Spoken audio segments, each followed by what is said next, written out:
at all points of entry,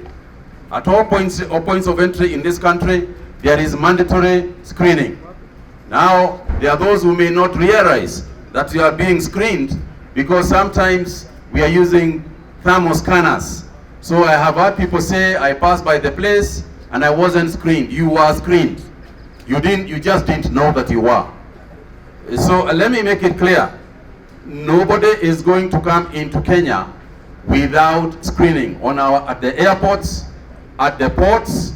We are making arrangements even in other areas where people walk into Kenya, let alone fly into Kenya, in Busia, in Namanga, and other centers. In that respect also, we are working with the East African community. This morning, we met with doctors from the 5 East African countries in my office, and this is all to work together with other nations. This is not a singular nation activity. We are sensitizing and training throughout. There isn't a single day that we are not training in some part of this country. We have trained over 1,100 health workers. We have deployed them in Jomo Kenyatta International Airport and other areas. And we are also sensitizing and cascading this training all the way to the community levels. We have procured sufficient personal protective equipment for our workers. Let's never forget, the first line of defense is our workers, and we are making sure that our workers are properly protected. Dr. Kamole was explaining to you as we came in how this facility is going to work. You can see that is being secured. The entrances will be from the other side, completely different entrance from the rest of the facility, just so that there isn't any possibility of anybody coming close or anybody coming in contact who is not supposed to, or civilians coming in contact. I want to mention that we are closely working with the World Health Organizations. We are closely working with WHO. We are working with Africa CDC, and we are also working with the US CDC, amongst others. Members of the public are encouraged to remain vigilant as the risk is still high, and are advised to continue taking precautionary measures at all times. Let's maintain basic hand and respiratory hygiene and safe food practices. We launched we'll be sending information to your mobile phones for free under an arrangement we have made with Safaricom. So everybody is going to be getting information about the disease, what to do, washing your hands, avoid close contact with people showing any sign of this. Let's not panic. Let's not get to the point where you can't even say jambo to me. As the committee is working, we are cascading our work all the way downwards. We are going to work with the other sectors. The Ministry of Transport is going to be working very closely with Matatu.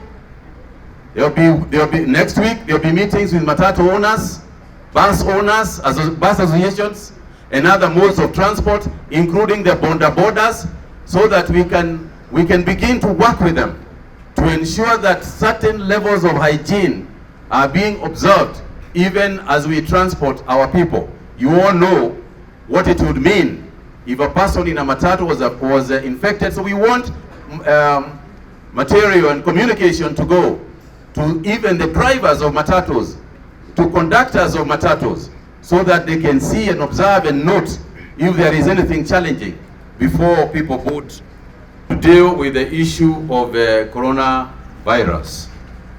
From the outset, this is not a Kenyan problem. This is a global phenomenon. Let me also say, this is a challenge. We are challenged. Globally, we are challenged. But let me also add that this is not something to lose hope about.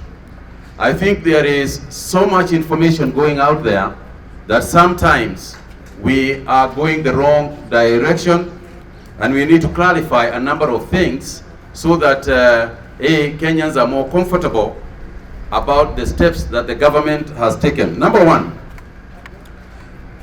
the establishment of the Emergency Response Committee was in the 28th. What we were told to do, among other things, is that within 7 days, this facility was supposed to be ready for treatment of cases. This is not an isolation facility. This is an isolation and treatment facility, and is the only one at the moment that we have around here. And I want to sincerely thank the team that has worked day and night, from the National Youth, the Ministry of Energy, the Ministry of Public Works. Everybody has been here. I want to thank our donors, the ones who have been working with us ceaselessly to ensure that this facility is ready. We have a national contingency plan to guide us in terms of prioritizing and preparedness.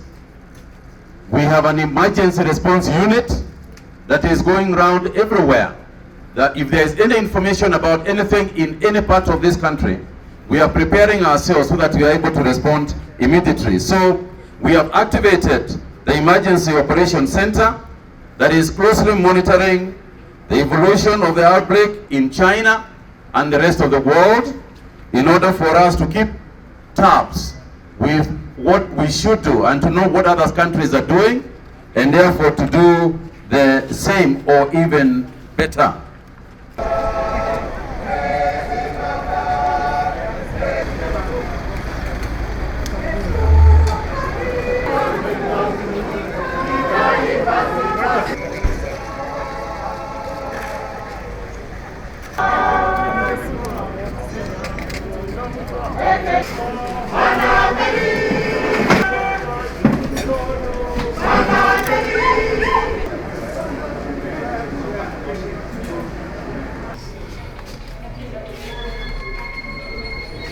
Flash area, ask anybody, they'll show you. It's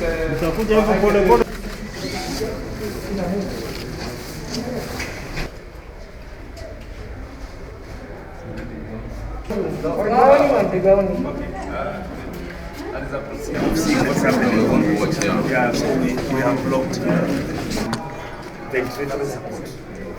And we have